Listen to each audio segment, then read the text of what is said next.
Esto es Biblia y Filosofía. Con Jesús tenemos referencias, tenemos testimonios. No hay luces de que haya estado loco. Lucas menciona, no hay luces de que haya sido un mentiroso. No hay luces de que haya sido un mentiroso lunático, ni un lunático mentiroso. Entonces ahí nos quedamos frente a la tercera opción, que es rayos. Entonces lo que dice es verdad. Y tomando ahí lo que hace un ratito se conversó ahí entre nosotros, es muy común en el creyente, ahí sí sacar el jaque mate ateos y entonces empezar a pechear como en el fútbol, ¿no? ¿Y ahora qué vas a hacer? ¿Y ahora qué vas a hacer? Ya, no es loco, ya dijo el Samu que no es loco, ya, y el Lucas dijo que no era un mentiroso, ya, ¿y ahora qué vas a hacer? ¿Y ahora qué vas a hacer? Y a veces le conectamos de golpe, ¿no? ¿A dónde te vas a ir después de morir? ¿Qué pasaría si hoy día te mueres? ¿A dónde se va tu alma? Pero más bien, el saber que no es un loco, que no es un lunático, que no es un mentiroso, que sentándole frente a la lámpara de los del FBI en el interrogatorio encontramos cordura, no es una razón para ponerle la Biblia en la cabeza a alguien como si fuera una pistola y decirle, listo, haz la oración de fe, sino es apenas, quizá para muchos, el inicio de un trayecto de comprobar lo que acaban de escuchar. Ok, me parece interesante que saber que hay sustento para creer en lo que él dice. Y es el comienzo del journey, es el comienzo del camino que uno no sabe cuánto le va a tomar. Y pensaba en vos, Rommel, porque lo hemos compartido un par de veces, no tantísimo como quisiéramos, pero en tu caso, tu acercamiento a Jesús, no a la fe, al cristianismo hemos estado ligado por muchos años, pero en tu acercamiento directamente con Jesús es un insight que se te da, es un decir, hijo de madre, se me acaban todas las ideas que había escuchado, mi mamá orando, la oración por el almuerzo, todos los versículos que me aprendí de niño, todo se me hace clic por un argumento que finalmente lo asumo como real. Y eso se dio, según vos has contado, y me encantaría que puedas mencionar un poco, en un proceso. Mi asunto va más, si lo ponemos románticamente, tipo testimonio de culto, por una búsqueda que mi ser hace. Yo estoy en una búsqueda durante mi vida anticristiana y llego a un punto desde el pensamiento, desde la filosofía heideggeriana, nuevamente, a acercarme a la deidad. Y ahí está Éxodo 3, ¿no es cierto? Siempre les he comentado. O sea, yo estoy buscando la razón ontológica del ser. Y entonces en esa búsqueda es que me enamoro primero de los pensadores que empiezan a plantear esto, pensadores súper clásicos. Después el tema de los pensadores que ya plantean esto como una necesidad filosófica, ontológica, Hegel, Heidegger y los siguientes, ¿no? Y entonces en esa búsqueda me enamoro del ser andino, porque creo que el ser del ser humano está en el reconocimiento de sus raíces. Por eso para mí, para los que estamos aquí, creo que es tan importante la memoria. Para mí es importantísima la memoria porque ahí está el ser histórico. Y entonces por eso es que me hago muy andino y empiezo hasta a hablar como quiteño, ¿viste? Y nunca he dejado de hacerlo así, porque pienso que ahí radica el ser del ser. Y llego a Heidegger y empiezo a leer todo esto y llego al Dasein, y me quedo ahí. Y empieza el proceso de acercarme a Dios, donde me costaba muelas. Yo no empecé leyendo una sistematización o una, ¿cómo era que dijimos? De teología, no empecé por ahí. Pero en ese proceso donde me decían, anda y lee la Biblia, porque tienes que sanarte, tienes que limpiarte por dentro. Y entonces yo empecé a leer la Biblia, Génesis, Éxodo. Cuando estoy en el Éxodo, llego a donde Moisés está ahí hablando con la deidad y hay unos elementos. Y corrígenme, Lucas, si tienes esta respuesta públicamente, está bien. No hay ningún Dios en lo que yo, en mi corta aproximación a la profundidad del texto bíblico y a la de historia he hecho, no hay ningún Dios que se manifieste a sí mismo en cuanto tal.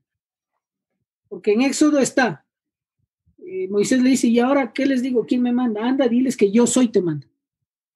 Ah, yo soy. ¡Pum! La respuesta ontológica. Yo soy en mí mismo, te mando. No me voy a meter a contarles lo que pasó y lo romántico que es eso, pero desde ese momento dije, no, aquí es la cosa. ¡Ping! Y entonces empiezo a esforzarme por entender quién es ese yo soy del Antiguo Testamento revelado en el Nuevo Testamento, y encuentro a Jesús diciéndose, yo soy el camino, la verdad y la vida. Y entonces para mí la aproximación es más, como les digo, ontológica, y viene de esa necesidad de reconocer esa esencia. Es un ejercicio mental y un ejercicio que va más a la profundidad de una reflexión de que si A es A o B es B, y te hago una ecuación, saco la de Baldor y estamos todos felices. Estaba acordando de uno de los capítulos del libro que publiqué el año pasado, que se llama La rebelión de los santos, cristianismo y posmodernidad. Hay uno de los capítulos que yo le puse en honor a Depeche Mode, que es una banda que me gusta muchísimo, Your Own Personal Jesus.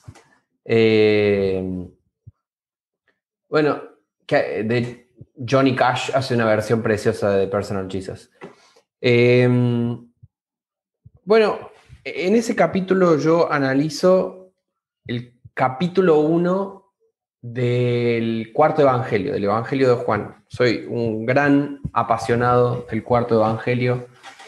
Y hay una escena muy linda en el capítulo 1, bueno, lo conocemos sobre todo por el prólogo. En el principio era el verbo y el verbo estaba con Dios y el logos era Dios, etc. Pero después, cuando termina eso, hay una escena en la cual Jesús se encuentra con los discípulos. Y es muy, muy interesante porque Jesús, en un par de versículos, es nombrado con 8 nombres cristológicos diferentes. Eso es una belleza del cuarto evangelio. Porque de pronto visualicémoslo ya que vamos a ir por una argumentación narrativa también, ¿no? Jesús aparece en escena. Nosotros ya lo hemos conocido como el Logos de Dios. El Logos, una afirmación fuertemente filosófica. El Logos para los griegos era aquello que daba orden al mundo, aquello que le daba sentido, la lógica del universo, lo que hacía que las partículas se mantuvieran unidas unas con otras. Eso era el Logos, ¿no?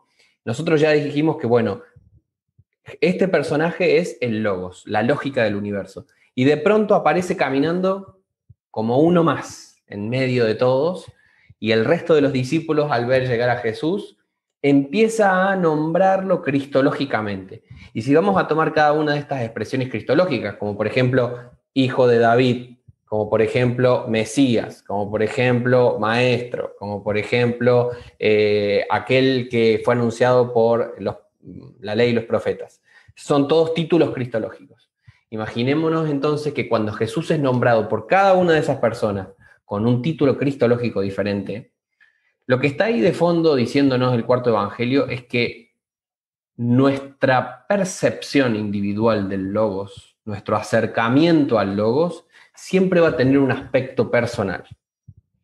Es decir, cada vez que nosotros miramos a Jesús, estamos encarándolo desde uno de estos títulos cristológicos, desde una mirada cristológica que dice algo acerca de él, pero que no agota su misterio. Y por eso, todo este recorrido que nos propone el cuarto evangelio después dice, bueno, a ver, cada uno de ustedes ya ha reconocido diferentes aspectos cristológicos. Bueno, ahora los invito a reconocer que yo soy la resurrección y la vida. Yo soy el pan que descendió del cielo. Yo soy la puerta de las ovejas. Yo soy la resurrección y la vida. Yo soy el camino, la verdad y la vida. El cuarto evangelio, después de que cada uno de nosotros, pensándonos como discípulos de Jesús, ¿sí? Si nosotros fuéramos parte de ese relato, nosotros somos uno de los, imagínense, yo soy el que dice, vos sos el maestro. Jimmy es el que dice, bueno, vos Jesús sos aquel que anunciaron la ley y los profetas. Y después Samuel dice, bueno, vos sos el Mesías, y Rommel dice, vos sos el hijo de David. Cada uno de nosotros ve a Jesús entiende a Jesús desde su propia perspectiva, y en ese sentido podríamos decir, cada uno de nosotros responde más o menos al trilema o a alguno de los otros dilemas que nos podamos encontrar. Lo responde, pero a partir de ese momento la invitación es decir, bueno, yo como Jesús, como el que cumple todas las expectativas individuales y subjetivas que cada uno de ustedes tiene, a partir de ahora los invito a descubrir una serie de nuevas revelaciones cristológicas que ninguno de ustedes maneja. Es decir, vengan a descubrir que yo soy la resurrección y la vida. Y para descubrir eso uno tiene que caminar detrás de Jesús. Y al fin de cuentas, eso es lo que los evangelios nos invitan a hacer. Los evangelios no nos intentan presentar una especie de manual retórico, ni de manual de lógica, ni de teología sistemática. No son eso. Son una narrativa. Ojo, no son una narrativa que no tenga logos. No son una narrativa carente de lógica. Sino que por el contrario hay una lógica detrás de todo eso, y justamente la apologética, la teología sistemática intentan organizar esos elementos para mostrar la belleza y el sentido coherente que tiene el Evangelio. No obstante, la invitación a la que estamos convocados es a decir, bueno, vamos a seguir a este Jesús, y mientras lo sigamos, y por eso esa es una invitación existencial absolutamente a la que estamos llamados, es decir, ir caminando detrás de Jesús para ir descubriéndolo en sus propias manifestaciones que van más allá de lo que nosotros desde nuestro propio background, desde nuestro propio trasfondo, nuestras experiencias, nuestras expectativas, podemos descubrir.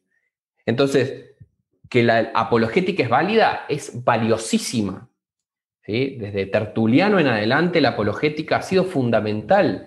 No solamente, como bien decía alguien, no solamente para convencer al otro acerca de la validez del Evangelio, sino en primer lugar para convencerme a mí en medio de mis dudas, de que puedo seguir salteando por encima de las dudas y volver a poner mi fe en esto que sigue siendo un misterio para mí. Yo soy el primer receptor de la apologética, porque yo necesito también ser desafiado e iluminado con la veracidad del Evangelio. No obstante, estamos invitados a un camino, y solamente en ese camino es donde vamos a descubrir la verdad que nos lleva a la vida. Querer llegar a la verdad sin transitar el camino es pedirle peras al olmo. Creo que muchas veces podemos caer un poquito en ese error, de esperar que, bueno, con esta serie de argumentaciones, eso es igual a Cristo. Y no por nada, uno de los grandes problemas de la teología moderna, de la teología racionalista de la modernidad, siglo XVI, siglo XVII, es que como se argumentó tanto que Dios existía, a fin de cuentas eso terminó llevando no a Cristo, sino a un teísmo. Es decir, sí, algo como Dios existe. Y ahí lo tenemos a Voltaire, por ejemplo, y ahí lo tenemos a la gran mayoría de todos los fundadores de Estados Unidos en el siglo XVIII, ¿sí? Son casi todos teístas. En ese sentido, no son cristianos, no son discípulos de Jesús. Son personas que dicen, sí, efectivamente hay un motor primero, si vamos a volver a Aristóteles. Hay un motor primero, hay algo que le dio el puntapié para que existiera el mundo, hay una lógica. Lo interesante de la fe cristiana no es decir, hay Dios. Lo interesante de la fe cristiana es decir, Dios es como Jesús. Es completamente diferente. Y creo que esa es justamente la invitación. ¿Sí? No tanto decir Dios existe, ¿sí? Porque Dios existe, eso lo puede decir hasta Satanás, como dice la misma Biblia, ¿no? Lo interesante es decir, Dios es como Jesús. Y si querés conocer a Dios, Jesús está por ahí, digamos. Conoce a Jesús y llegás a Dios en el camino. Ese creo que es la belleza de la narrativa del Evangelio. Por eso es que el nombre más bello del Señor es Emmanuel, justo por todo lo que acaba de decir Lucas. Este es uno de los momentos perfectos, como siempre decimos, para sentarnos en silencio y solo pensar en todo lo que acabamos de escuchar.